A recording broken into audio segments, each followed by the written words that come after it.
اعوذ باللہ من الشیطان اللعین الرجیم بسم اللہ الرحمن الرحیم الحمدللہ رب العالمین والصلاة والسلام علی اشرف الانبیاء والمرسلین اما بعد فقد قال امیر المومنین علی بن ابی طالب صلوات اللہ علیہ اشد الذنوب ما استہان بہ صاحبہ۔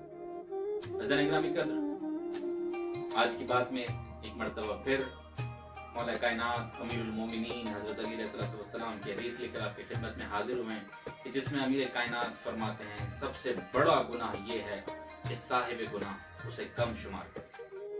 یعنی کیا عموماً ایسا ہوتا ہے کہ ہمارے ہاں کیٹیگریز ہیں گناہوں کی، ہم نے خود اپنے اندر اپنی ذات میں ایک تقسیم بنا لی ہے کہ یہ بڑا گناہ ہے، یہ عیاں گناہ ہے، یہ سب کے سامنے گناہ ہے، یہ ہم اکیلے میں کر رہے ہیں، یہ تنہائی میں کر رہے ہیں، اس سے کوئی فرق نہیں پڑتا۔ مولا فرماتے ہیں کہ جس نے جب گناہ کو چھوٹا سمجھا یا کم سمجھا وہی سب سے بڑا گناہ ہے۔ یعنی سب سے شدید گناہ یہ ہے کہ گناہ کو کم سمجھا جائے۔ گناہ پھر گناہ ہوتا ہے، چاہے وہ کبیرہ ہو یا صغیرہ ہو، چھوٹا بڑا یہ تفریق وہ کہ ہے، لیکن گناہ تو پھر بھی گناہ ہوتا ہے۔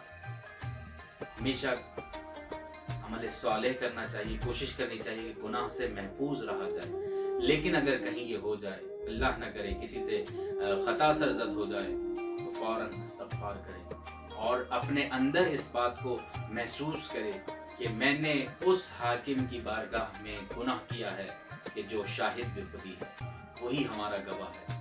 عزیزان گرامی قدر، پروردگار عالم سے دعا ہوں کہ مالک ہمیں شیطان مردود کے شر سے محفوظ فرما، ہمیں صراط مستقیم پر چلنے کی توفیق عطا فرما۔ مالک ہمیں امیر کائنات کے تمام تر فرامین پر عمل کرنے کی توفیق عطا فرما۔ والسلام علیکم ورحمۃ اللہ وبرکاتہ۔